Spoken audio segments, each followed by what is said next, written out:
বস্ত্ৰনগৰী শুৱালকুছিত অসম গ্ৰামীণ জীৱিকা মিছন শুৱালকুছি শাখাৰ ডিজিপি সখী সাগৰিকা দাসৰ লুণ্ঠন কেইবাটাও দৰিদ্ৰ পৰিয়ালৰ পৰা ধন আত্মসাৎ কৰাৰ গুৰুতৰ অভিযোগ ভুক্তভোগী পৰিয়ালৰ সাগৰিকা দাস অসম গ্ৰামীণ জীৱিকা মিছন শুৱালকুছি শাখাৰ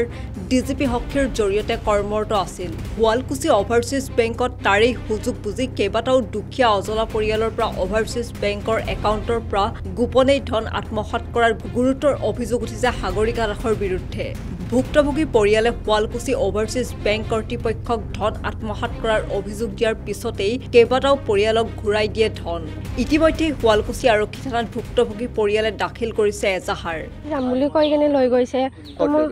ৰৌমাৰী ফালে তেওঁ কৈছে ফুৰিব যাবলা তাৰ মোক এনেকৈ লৈ যায় কেনে মই গ'লো তাৰপিছত তাই মোক বেংকত নিছে 5টা বজাত জোৰ কৰি নিছে মানে আৰু সাগৰিকা ক'ৰ হয় আৰু বংলা হলি মানে কি কাম কৰে বেংকত কাম কৰে তাৰপিছত মোক আৰু এনেকৈ জোৰ জবৰদস্তি লৈ গৈছে মই যাব খোজা নাছিলোঁ তেওঁ লৈ যাওঁতে পইচা মই নাজানোৱে তাই কি আনিছি ফুৰিব লৈ যাম বুলি কৈছিল তাৰপিছত আৰু এনেকৈ আৰু পইচাটো ওলাই ল'লা কিমান পইচা ওলাই গম পাইছা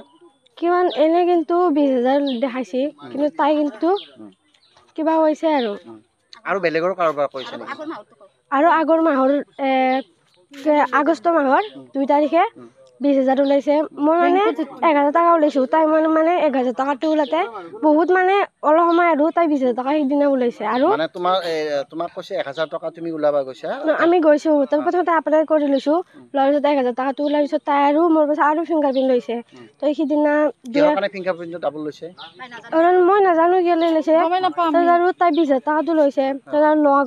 9 ছেপ্টেম্বৰে আৰু কেতিয়া গম পালা তোমালোকে 20,000 টকাটো ওলোৱা কালি গম পাইছো যোৱা কালি কেনেকৈ গম পালা গম পালো মানে কম্পিউটাৰত চাবা যোৱাতে আপডেট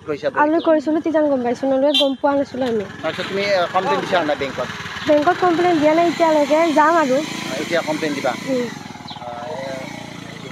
নাম সাগৰিকা ন ক'ৰ হয় বংলা হলি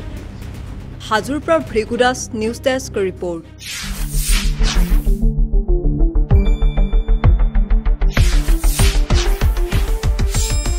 শুদ্ধ আৰু বিস্তৃত বাতৰিৰ বাবে চাই থাকক নিউজ ডেস্ক ৰিপৰ্ট।